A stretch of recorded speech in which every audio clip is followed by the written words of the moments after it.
What if I was having a... It was one of those mornings where the air hung heavy with the scent of alfalfa and the promise of trouble. The kind of day where you could feel something brewing, like a storm nobody saw coming. My ranch, just a stone's throw from the freshly paved streets of a suburban nightmare, had always been my sanctuary. For decades, it was me, my cattle, my chickens, and Diesel, a 2,000-pound Angus bull with a mind sharper than most people I'd met. Diesel wasn't just livestock. He was a force of nature, a territorial titan who knew his pasture like a king knows his castle. And that pasture? It was protected by an electric fence, a humming barrier that kept Diesel's world and the rest of the world in their proper places. Until Karen decided she had other plans. Karen wasn't just any neighbor. She was the newly crowned president of the Homeowners Association, a title she wore like a badge of divine authority. The HOA had recently stretched its tentacles, annexing land it had no business touching, including the edges of my property. My ranch wasn't technically under their jurisdiction, but that didn't stop Karen from treating it like her personal sandbox. She had opinions on everything. The red of my barn was too aggressive, my haystack was an inch too tall, and don't even get her started on the smell of my compost pile. But her latest obsession was my electric fence. To her, it was an eyesore, a rusty middle finger to the pastel-painted, tulip-lined utopia she was hell-bent on creating. She called it threatening to the community aesthetic and unnecessarily hostile. I told her if she could convince Diesel to stay put without it, I'd hand her the wire cutters myself. She didn't laugh. Instead, she cited some zoning law from a map so old it probably had "Here be dragons" scrawled in the margins. I figured it was all noise. Karen was loud, annoying, but mostly harmless. She'd stomp around in her yoga pants, waving her clipboard like a scepter, but she'd never actually cross the line. Or so I thought. That morning, while I was halfway across the county delivering a truckload of feed, my phone buzzed with an alert from my motion sensor system. The fence was offline. At first, I chalked it up to a power blip. Happens sometimes when the grid gets finicky. But then the backup system kicked in, and the gate logs popped up on my screen. My stomach dropped. The bull gate had opened automatically. That only happened if the fence's current was severed. And Diesel? He didn't miss a cue. That bull was trained. If the fence went down, he knew it meant one thing: freedom. I floored the gas, my old F-250 roaring down the highway as I tried to picture the chaos unfolding. Diesel wasn't some mindless beast. He was smart, territorial, and stubborn as hell. If he was out, he wasn't just wandering, he was claiming ground. My mind raced with worst-case scenarios. Diesel stomping through the HOA's manicured lawns, knocking over mailboxes, or worse, scaring the daylights out of some kid on a scooter. But what I didn't know, what I couldn't have imagined, was that the whole fiasco was already blowing up online. By the time I was halfway home, my phone was pinging with notifications. Neighbors had posted videos. Diesel was prancing through the subdivision like a rodeo champ, his massive hooves tearing up sod, sending poodles yipping and reducing hedge fences to kindling. One clip, time-stamped just minutes earlier, showed Karen's backyard camera capturing her trying to face him down with nothing but a pool noodle and a fanny pack. She was shrieking about livestock ordinances, her voice cracking like a teenager in a horror flick, before she bolted into her garden shed when Diesel pawed the ground a little too eagerly. I gripped the steering wheel, torn between panic and a grim kind of amusement. Karen had no idea what she'd unleashed. That wire she cut wasn't just a fence line. It was the linchpin of a system I'd spent years perfecting, approved by agricultural safety boards, reinforced with redundancies, and designed to keep a bull like Diesel exactly where he belonged. The fence wasn't just electric, it was wired to a control box that monitored current flow. If the current dropped, like, say, because someone snipped it with bolt cutters, the system logged the breach and triggered an auto-release on the bull gate. It was a failsafe, meant to prevent Diesel from getting tangled in a down line or stuck in a compromised enclosure. I'd explained this to Karen once, during one of her many inspections of my property. She'd rolled her eyes, called it overkill, and said I was being dramatic. Now, her perfectly curated tulip garden was paying the price. As I tore through the last stretch of country road, the suburbs came into view, cookie-cutter houses, pristine sidewalks, and a crowd of HOA residents gawking like they'd just seen a UFO. My phone pinged again, this time with a clip from my own security feed. There it was, clear as day, Karen, standing by the fence with a pair of honest-to-God wire cutters in her hand. She wasn't alone, either.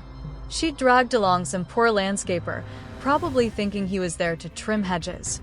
Instead, she'd marched him to the edge of my property and pointed at the wire, barking orders like a drill sergeant. "Cut it," she said, her voice caught crisp on the audio. "It's ugly, and it's not even necessary." The landscaper hesitated, but Karen wasn't having it. She waved her phone, probably threatening to tank his Yelp reviews or something. So he cut. The second the wire split, the system logged the drop, and the bowl gate swung open. Clean. Perfect. Documented. I pulled into the neighborhood just as Diesel was making his grand finale. He'd found Karen's backyard, her pride and joy, a botanical shrine of tulips, roses, and some fancy imported shrubs she bragged about at every HOA meeting. Diesel didn't care. He plowed through it like a snorting lawnmower on steroids, his massive frame turning her flower beds into mulch. Karen was perched on top of a bird bath, clutching a salad bowl like it was a gladiator's shield, screaming at the top of her lungs. "This is a violation. You're a menace," she shrieked, as if Diesel was taking notes. The crowd was growing, phones raised, some people laughing, others looking like they were ready to call in the National Guard.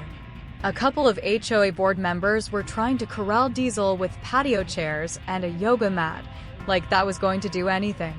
One guy even tossed a handful of kale chips at him, like Diesel was some vegan petting zoo animal. Diesel just blinked, unimpressed, and knocked over a wrought iron bench like it was a twig. I slammed the truck into park and jumped out, my boots hitting the pavement just as Karen spotted me. She scrambled down from the bird bath, still clutching her salad bowl, and stormed over, her face redder than a barn fire. "This is your fault," she screamed, jabbing a finger at me. "Your dangerous animal is terrorizing the community. I'm calling the police, the mayor, the governor." I didn't say a word. There was no point. She was too far gone, and besides, I had bigger problems. Diesel was still loose, and every second he was out was another chance for something to go wrong. I grabbed my Bluetooth override device from the truck, a little gadget wired to Diesel's collar, designed to emit a high-frequency chime he was conditioned to follow. I tapped the button, and the air hummed with a faint, sharp note. Diesel's ears perked. He turned, his massive head swinging toward me, and then, like the world's most obedient wrecking ball, he trotted back my way, tail flicking like he hadn't just turned an entire gated community into his personal playground. I patted his flank, slipped him a beef pellet from my pocket, and led him back toward the ranch.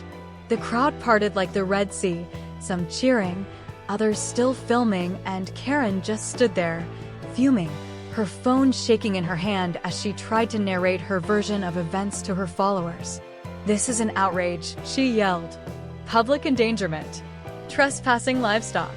But then someone in the crowd, a guy in a golf shirt, holding a lemonade, shouted, "You let him out, Karen." The words hit like a thunderclap. Phones swiveled toward her. Karen's face went from rage to realization in a split second.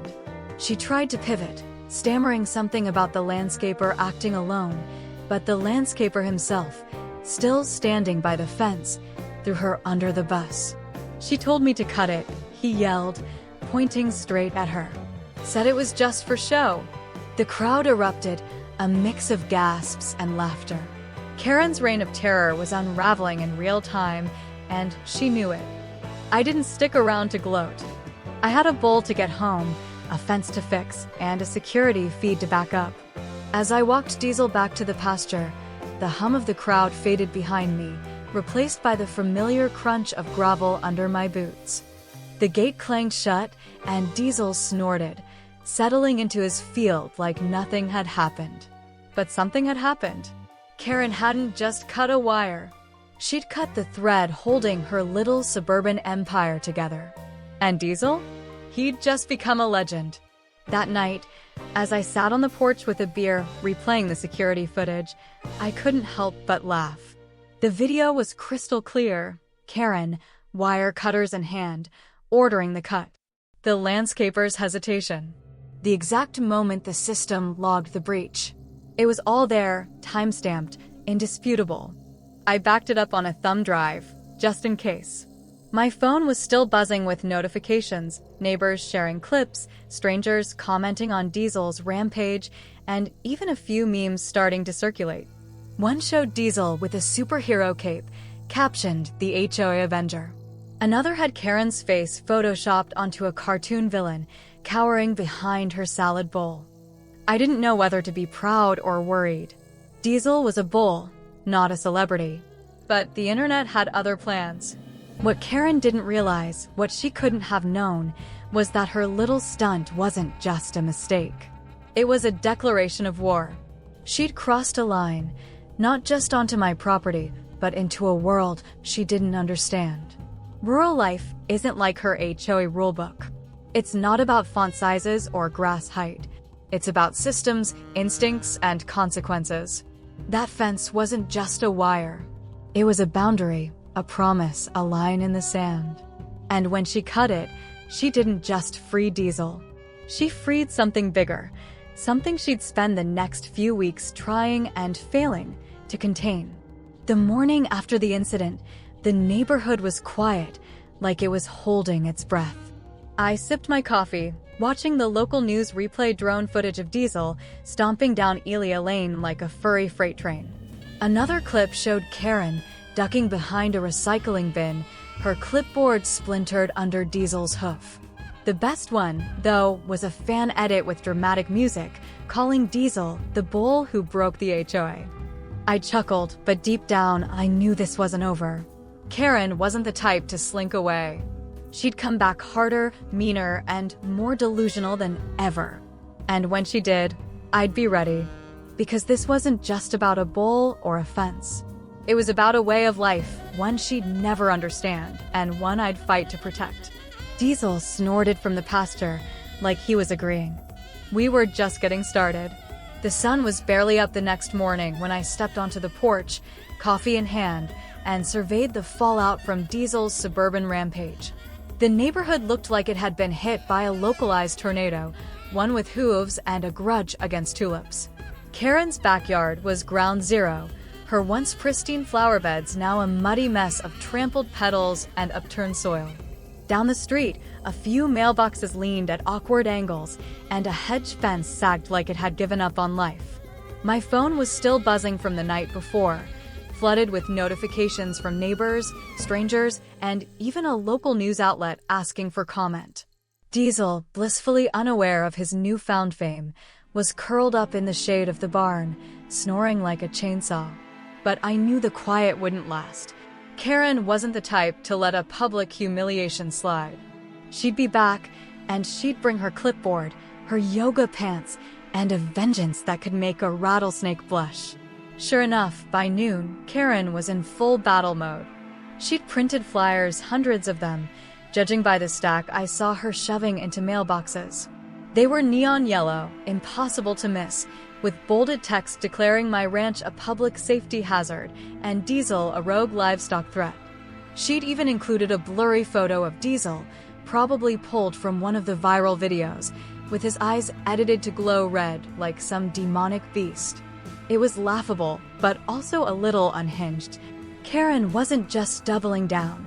She was rewriting reality, painting herself as the victim of a rampaging bull and me as the reckless rancher who'd unleashed him. Never mind that she'd been caught on camera cutting the fence. Never mind that the landscaper had thrown her under the bus in front of half the neighborhood. Karen was on a mission, and facts were just speed bumps. I watched from the porch as she marched door to door, her wide-brimmed sun hat bobbing like a satellite dish. She was in her element, rallying her loyalists, mostly new residents who didn't know better and a few old-timers too scared to cross her. She waved her flyers, gestured wildly, and pointed toward my ranch like she was leading a witch hunt. I could have gone out there, confronted her, but what was the point? She'd just scream about ordinances and wave her phone in my face. Besides, I had work to do. The fence needed patching, the security logs needed backing up, and Diesel needed a once-over to make sure he hadn't picked up any burrs or bruises from his adventure. So I let Karen tire herself out, figuring her tantrum would burn out by dusk. I was wrong. By early afternoon, she'd escalated. She'd gathered a posse, about a dozen HOA members, all clutching her flyers like they were holy scripture, and was leading them toward my property. I spotted them from the hayloft, where I was stacking bales. They looked like a suburban lynch mob, minus the pitchforks, but with plenty of self-righteous indignation. Karen was at the front, waving a self-printed emergency HOA directive that she'd probably typed up in Comic Sans. I grabbed my binoculars, handy for spotting coyotes, or, in this case, Karens, and watched as they approached the fence line. She was shouting demands before she even reached the gate. Remove the electric wiring. Replace it with a neighbor-approved wooden fence. Submit architectural drawings for all future agricultural modifications. It was like she'd memorized every HOA buzzword and was spitting them out in alphabetical order. I didn't bother yelling back. Instead, I pointed to the steel sign I'd bolted to the gate the day before. It was a beauty, welded by a buddy at the feed store. Private ranch property. Not under HOA jurisdiction. Trespassers will meet Diesel. The letters were big enough to read from the road, and I'd painted them red for extra emphasis. Karen saw it, and her face twisted like she'd bitten into a lemon. She didn't stop, though. She kept marching, her posse trailing behind, until she reached the edge of my property. Then, in a move that was equal parts bold and brainless, she slipped through a gap in the side path and stepped onto my land. Full-on trespassing, no hesitation. She pulled out her phone, hit record, and launched into a speech that would have made a daytime talk show host proud. This is Karen, president of the HOA, documenting a flagrant violation of community standards, she said, panning the camera across my pasture. This ranch, this eyesore, has endangered our neighborhood with its outdated, dangerous practices. Yesterday, a weaponized animal, yes, weaponized, terrorized our streets, destroyed property, and threatened lives. I was personally bullied by livestock, forced to take refuge while this so-called rancher did nothing. We demand accountability. We demand safety. We demand change. It was Oscar-worthy, I'll give her that. She gestured dramatically, her sun hat flopping as she pointed at the barn, the haystack, even the compost pile like it was a war crime. But she hadn't noticed Diesel. He was at the far end of the field, grazing quietly, his tail flicking as he watched her with the calm intensity of a predator sizing up prey. I leaned against the barn door, a bowl of popcorn in hand, and waited for the inevitable. Karen's speech hit its crescendo. She called Diesel an oversized lawnmower with horns, which, honestly, wasn't a bad line. That's when Diesel decided he'd heard enough. He didn't charge. He didn't need to. He just started trotting toward the fence, slow and steady, his hooves thumping the ground like a drumbeat. Karen was too busy monologuing to notice at first, but her posse did. One guy dropped his flyer and backed up. A woman in a floral cardigan gasped and clutched her purse. Finally, Karen heard the rhythmic thud of Diesel's approach. She turned, and her face went from smug to spooked in a heartbeat. Diesel stopped about 10 feet away, lowered his head, and stared at her like she was a walking hay bale. His eyes were calm but unyielding, the kind of look that said, I could end this, but I'm choosing not to. Karen froze, her phone still recording, her mouth half open, like she'd forgotten how to blink. Then, in a moment that I'll replay in my head until I'm 90, she panicked.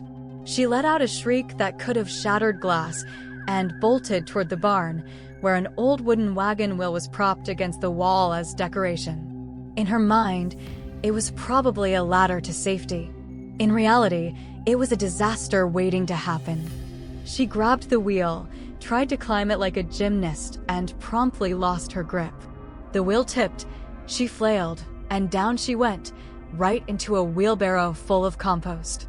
Her legs shot up like a cartoon character, her sun hat flew off, and she landed in a pile of manure and vegetable scraps, flopping like a fish out of water. The phone, still recording, captured every second of it. Her posse was useless. One guy just kept filming, probably thinking it'd go viral. Another woman laughed before catching herself and turning it into a fake cough.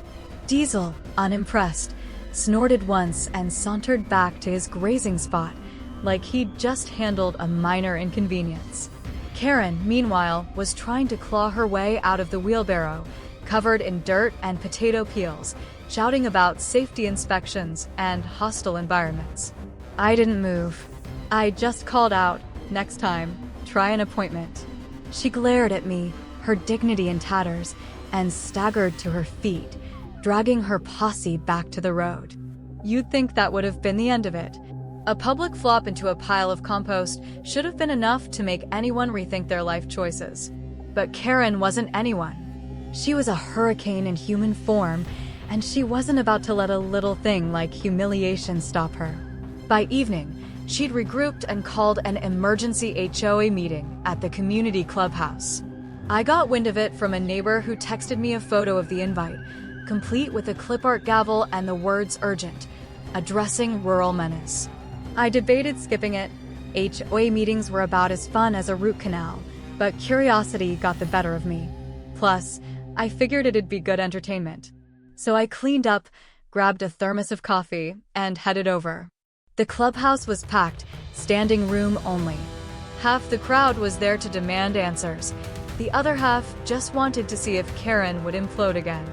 She walked in like a martyr, dressed in a blazer that screamed, "I mean business," clutching a stack of complaints she'd clearly written herself. Her voice trembled as she took the podium, launching into a speech about domestic terrorism, agricultural negligence, and inappropriate rural conduct within visual proximity of urban households. It was word salad, but she delivered it with the conviction of a televangelist. She even had a PowerPoint, with slides showing Diesel's rampage in grainy stills and a pie chart of community distress levels that looked like it was made in 5 minutes. But the real kicker was her video. She'd edited together a montage of Diesel's escape, carefully cropped to avoid showing her cutting the fence. It was all dramatic zooms and ominous music, with text overlays calling me a negligent livestock owner. She leaned into the victim angle hard, claiming she'd been traumatized by the incident and that her garden's destruction was a personal attack. The crowd was eating it up until someone in the back shouted, "That's not the real video. Play the TikTok one." The room froze.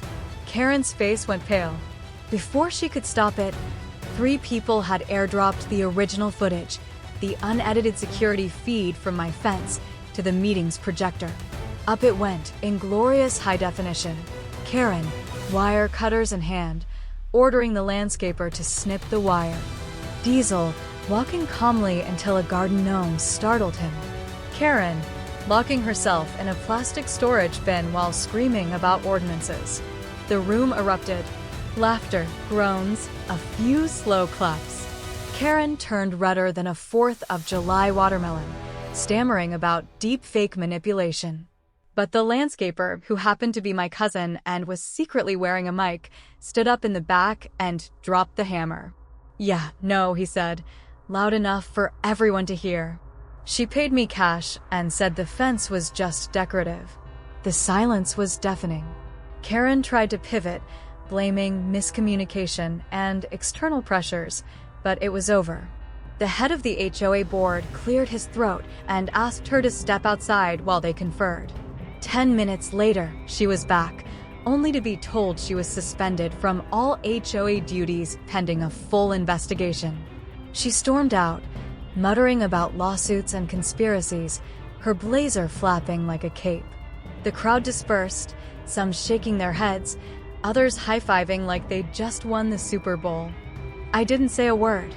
I just sipped my coffee and headed home, where Diesel was waiting by the gate, chewing grass like he knew he'd just changed the game.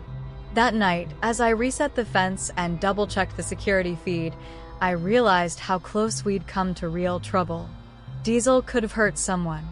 He didn't, but that was luck and training, not Karen's doing. She had no idea what she'd set in motion when she cut that wire. It wasn't just a fence, it was a system, a safeguard, a line between order and chaos. And now, the whole neighborhood had seen what happened when city rules tried to bully rural reality. Karen's empire was crumbling, and Diesel was the wrecking ball. But I knew she wouldn't go quietly. She'd come back with something bigger, dumber, and more desperate. And when she did, I'd be ready, because this wasn't just about a bowl or a garden. It was about standing your ground, no matter who's waving a clipboard. The dust from Karen's HOA meeting meltdown hadn't even settled when she launched her next offensive. It was like watching a general rally troops after a rout, except her army was just a stack of poorly photoshopped complaints and a grudge the size of Texas. I woke up the morning after the clubhouse fiasco to find my inbox flooded with messages, not just from neighbors, but from strangers who'd seen Diesel's viral videos and were either cheering him on or asking if he was available for birthday parties. The local news had picked up the story, too, running a segment called Bull versus Bureaucracy with drone footage of Diesel stomping through Karen's tulips. My phone was a circus, but I ignored it and headed out to check on the star of the show. Diesel was grazing in the pasture, his massive frame casting a shadow over the clover, looking every bit like a king who'd just won a war. But I knew better. Karen wasn't done. A woman like that didn't slink away after one defeat. She'd double down until she either won or self-destructed. Sure enough, by midweek, she'd taken her fight to the county. I got a call from a polite but clearly exasperated official at the zoning board, asking if I could come in for a review of what he called an escalating number of complaints about my ranch. I didn't need to ask who was behind it. Karen's name was practically stamped on the guy's tired sigh. I could have pushed back, told him to shove it, but I'd learned long ago that bureaucracy loves paperwork, and I had plenty. So I spent the morning gathering my arsenal.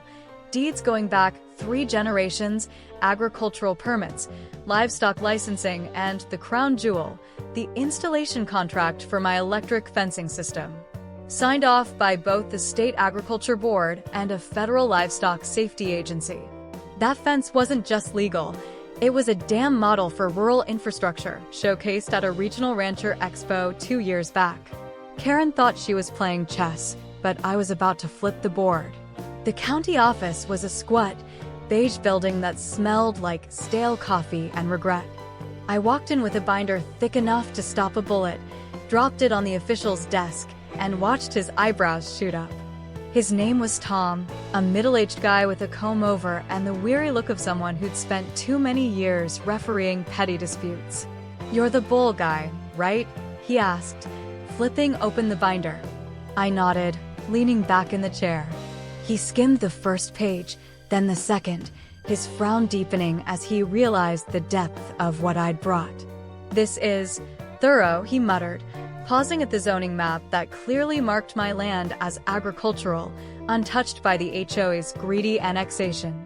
Then he got to the security footage I'd printed out, still frames of Karen with her wire cutters, the landscaper's nervous glance, the exact moment the fence went down. "Is this her actually cutting your fence?" he asked, holding up a grainy image of Karen in her yoga pants, bolt cutters gleaming. "Yep," I said. "Caught red-handed. Got the video backed up, too, if you need it." Tom leaned back, gave a long whistle, and shook his head. "Well, that explains a lot." Turns out, Karen hadn't just filed one complaint. She'd flooded the office with a dozen, each more unhinged than the last. She claimed my ranch violated residential zoning codes, that Diesel was a public menace, and that the electric fence was an electrocution hazard that threatened neighborhood kids. She'd even sent photos, badly edited ones, of Diesel with glowing red eyes and stretched proportions, like he was a monster from a B-movie. Tom slid one across the desk, and I burst out laughing. "That's not even the right breed," I said. "That's a cartoon bull from some video game." Tom chuckled, but his face turned serious. "She mentioned consulting a lawyer," he said. "If she tries to pin damages on you, you're gonna want more than a defense. You'll want a counteroffensive." That word, counteroffensive, stuck with me. I'd been playing defense since this whole mess started, reacting to Karen's tantrums, cleaning up her chaos. Maybe it was time to flip the script. Back home, I called my cousin, the landscaper Karen had roped into her fence-cutting scheme. He'd been wearing a hidden mic that day, not because he's a spy, but because he'd dealt with enough shady clients to know better. He still had the full audio, saved on a thumb drive, clear as a bell, Karen saying, "Just cut it. He'll never know. That fence is just for show." I also pulled the digital logs from my gate system, showing the exact second the wire was cut and the bull gate released. Every piece of evidence was time-stamped, cross-referenced, and backed up on 3 different drives. I sent it all to my lawyer, not to sue yet, but to have ready if Karen pushed her luck. She wasn't just fighting me, she was fighting a system she didn't understand, and I was done letting her set the rules. A few days later, a city insurance adjuster showed up at the ranch, clipboard in hand, to assess damages from the fence incident. Karen, in a move that could only be described as delusional, had filed a claim on behalf of the HOA, citing emotional trauma and landscape ruin caused by Diesel's escape. I met the adjuster at the gate, handed him a coffee, and invited him to sit on the porch with a view of the pasture. Diesel, like he'd been waiting for his cue, trotted up, sniffed the air, and let out a polite moo. The adjuster, a wiry guy named Carl, smiled. "So this is the monster I've been hearing about?" he asked. I nodded, and Diesel, as if on script, wagged his tail and flopped onto the ground like a 2,000-pound puppy. Carl laughed. "He's got better manners than most people I know." We walked the property, and I showed him everything. The cut fence, now patched but still bearing the scars, the gate logs, printed out and highlighted, the security footage, played on my tablet. Carl took photos, asked a few questions, and jotted notes. By the end, he was shaking his head. "From what I see, you're owed damages, not the other way around," he said. "Whoever cut that fence caused this mess, and it sure as hell wasn't you." I didn't grin, but I wanted to. This wasn't just about clearing my name, it was about stacking evidence, building a case that Karen couldn't wiggle out of. Every move she made was another nail in her coffin, and she didn't even see it. The HOA, meanwhile, was scrambling to distance itself from Karen's crusade. Her suspension had sent shockwaves through the board, and they were desperate to avoid more backlash. They called another meeting, this time to vote on whether her suspension would become permanent. I didn't plan to go. Watching Karen implode once was enough, but a neighbor convinced me, saying it'd be like watching a train wreck in slow motion. So I showed up, thermos in hand, and took a seat in the back. The room was even more packed than before, a mix of angry residents, curious locals, and a few reporters sniffing out a story. Karen walked in like she was starring in her own courtroom drama, clutching a new stack of papers and flanked by a guy in a rented suit who introduced himself as Brent, a private rural infrastructure consultant. Brent was her secret weapon, and he was a disaster from the jump. His suit was too big, his shoes were so clean they squeaked, and his presentation was a masterclass in bullshit. He clicked through slides with outdated data, cited laws that didn't exist, and referred to bulls as livestock variants, like he was reading off a video game wiki. The crowd was skeptical, but Karen beamed like she'd hired Einstein. Then Brent made his fatal mistake. He claimed electric fencing systems were inherently unstable and prone to accidental discharges, which could endanger entire communities. That was my cue. I stood up, walked to the board president, and handed him a flash drive. "This is footage of your expert trying to charge me for consulting 3 months ago," I said. He got laughed off my ranch when he couldn't tell a heifer from a hay bale. The president plugged in the drive, and the projector lit up with Brent's greatest hits, him nervously misidentifying a goat as a bull, nearly fainting when a chicken flapped at him, and stammering through a pitch about modernizing. My fence that sounded like it came from a sci-fi novel. The room exploded in laughter. Brent turned red, mumbled something about context, and bolted for the door. Karen tried to salvage it, claiming he was ahead of his time, but the damage was done. The board voted unanimously to permanently remove her from her position. They even proposed a new policy. Any future HOA interaction with rural properties would require review by a county agricultural liaison. The final kick in the teeth? They voted to send Karen the landscaping repair bill for every lawn Diesel had trampled, including her own. I walked back to the ranch under a sky full of stars, Diesel's silhouette visible in the pasture. He glanced at me, let out a satisfied snort, and went back to munching clover. The fight wasn't over. Karen still had her house, her phone, her knack for stirring trouble. But the tide had turned. The HOA was done with her, the county had laughed her off, and the neighbors were starting to see her for what she was, a control freak who'd picked a fight with the wrong bull. I wasn't just defending my land anymore. I was building a legacy, one hoofprint at a time. And Karen? She was running out of moves. The weeks following Karen's ousting from the HOA presidency felt like the calm after a thunderstorm. The neighborhood, once a pressure cooker of passive-aggressive notes and Karen's clipboard-waving tyranny, exhaled. Porch lights stayed on later, neighbors swapped tools and stories over fences, and the air carried the kind of ease you only get when a bully's been sent packing. Diesel, my 2,000-pound Angus bull and accidental folk hero, was back to his routine, grazing, mooing at passing clouds, and occasionally letting the neighborhood kids toss him carrots from a safe distance. The ranch was quiet, the fence hummed steadily, and for the first time in months, I could sip my morning coffee without expecting a neon flyer or a Karen-shaped ambush. But peace, I'd learned, was a fragile thing when someone like her was still lurking. Karen didn't vanish quietly. For a few days, she paced her front yard like a caged animal, binoculars in hand, glaring at my property while muttering into her phone. Her house looked like a campaign gone sour, torn "Re-elect Karen" signs stuffed in the trash, flyers ripped down by neighbors who'd once been too scared to cross her. She was a general without an army, but she couldn't let go.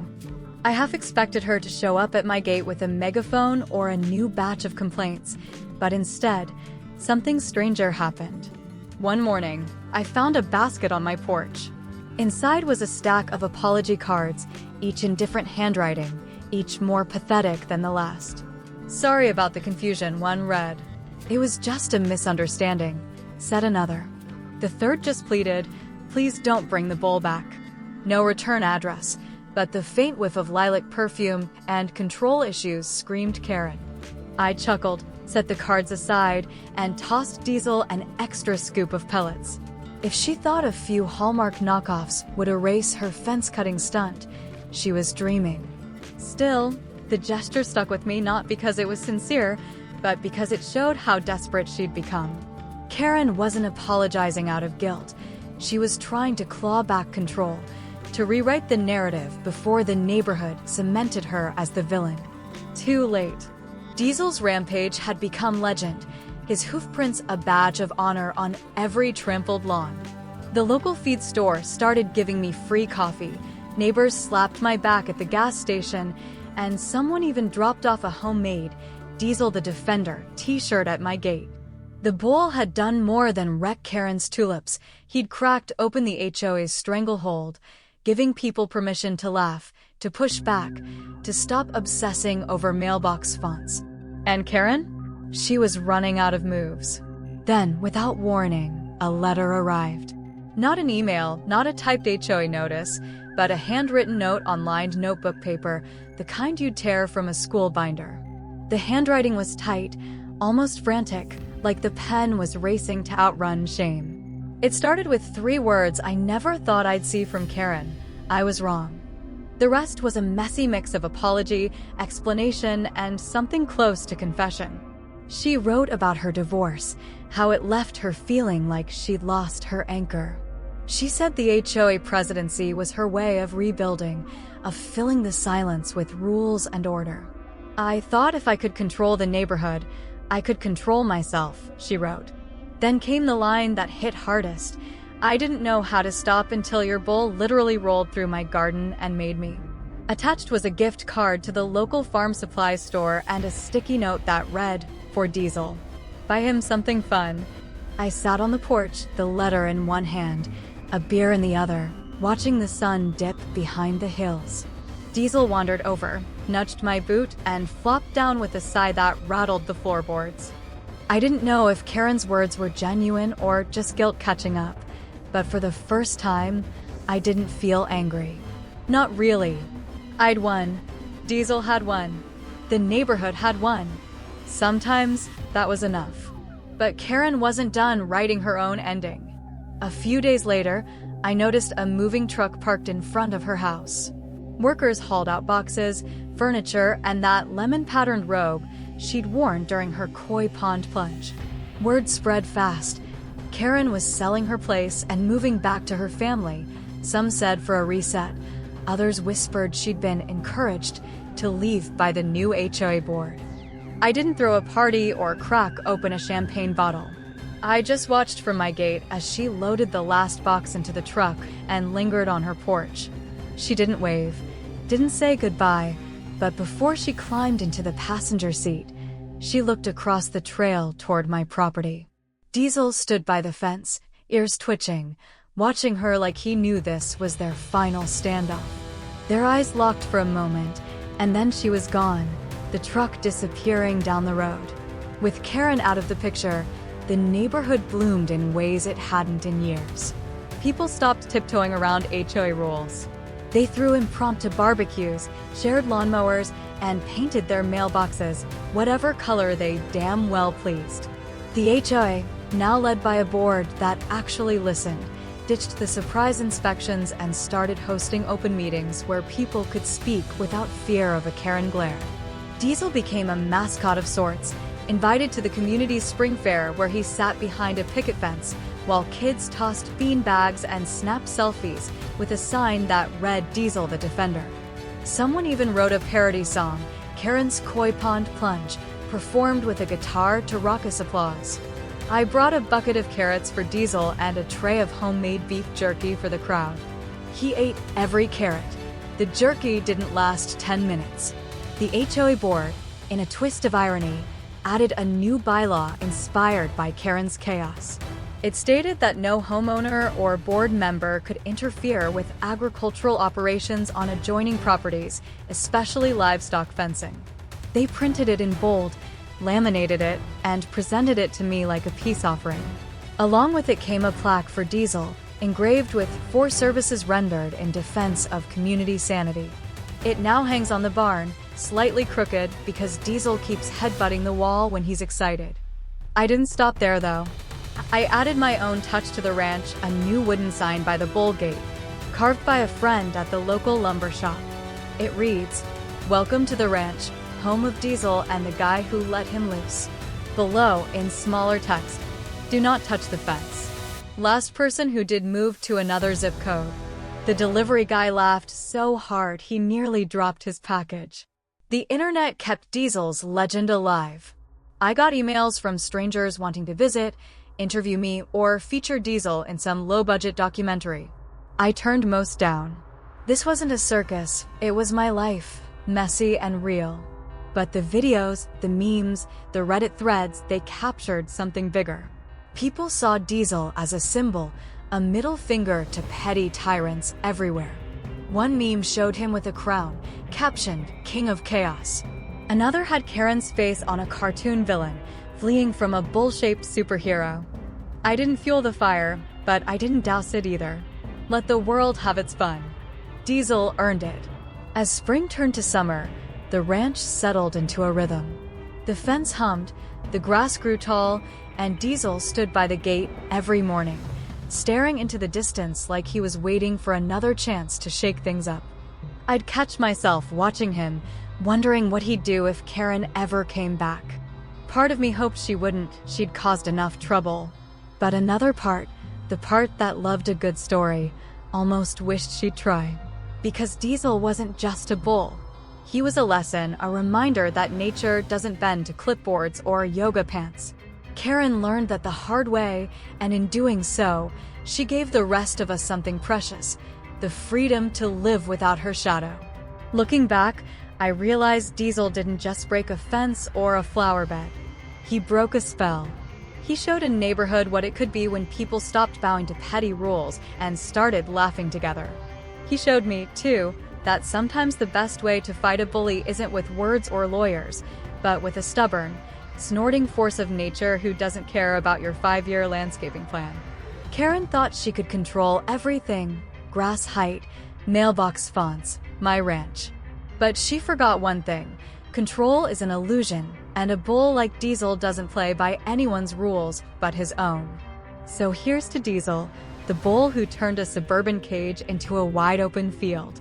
Here's to the neighbors who found their spines, to the HOA that learned its place, and to the woman who cut a wire and unleashed a revolution. The ranch is quiet now, but it's a good quiet, the kind that comes when you fought hard and won harder. And if trouble ever comes knocking again, I know exactly who's waiting by the gate, ready to remind the world that some lines aren't meant to be crossed. Long live the king!